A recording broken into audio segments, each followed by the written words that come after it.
জামাই গো হসুর বাড়িরা যতই খাওয়াই পিন দেখ কিন্তু হসুর বাড়ির গুনগান জামাইরা কোনো দিনই গাইব না, কারণ খালি এটা আমার জামাইয়ের ক্ষেত্রেও না, আমি ভাবি কি প্রত্যেকটা স্যারারাই আগে এমনি করে।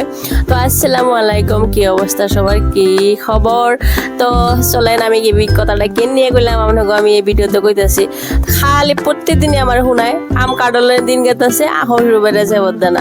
হাই রে, নিজেই তো টাইম বানা, আব্বা তো যাবত দেই, তো যাই হোক এদিনকে আঙু যাবত দিল যে কিবা কিবি করে যাবত মানাইলাম যে চলো আজকে আমরা যাই, যে তোমার আবদারটা পূরণ করুন রাখবো না, যেহেতু তো প্রতিপত্তি তাহলে তুমি আমার এই শুনাও, নিজে তো যাও না।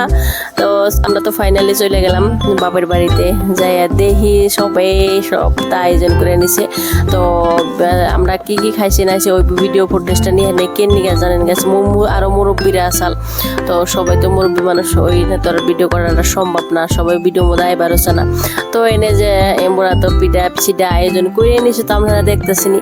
তো আমার মিনি ব্লগটা কেমনে লাগছে আপনারা অবশ্যই কমেন্ট করে জানাবেন। আর কার কার শ্বশুর বাড়ির প্রতি এরকম আবদার থাকে, আম কাটল খাওয়াইলো না, যে পদ দিল না, তো অবশ্যই কমেন্ট করে জানাবেন। আর যদি আমার ভিডিওটা ভালো লাগছে তাই একটা ছোট্ট করে একটা লাইক করে দিয়ে যাবেন। ওকে গাইস, সবাই ভালো থাকবেন আর আমাদের জন্য দোয়া করবেন।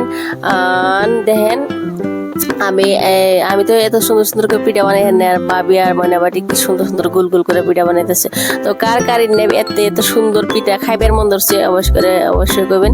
তো আমি একদম পিঠা বানাই হারি না, আর পিঠা বানাইলেও আমার পিঠা পুরো একদম ত্রিভুজ হয়ে যাবো, কোনোদিন সমানও না।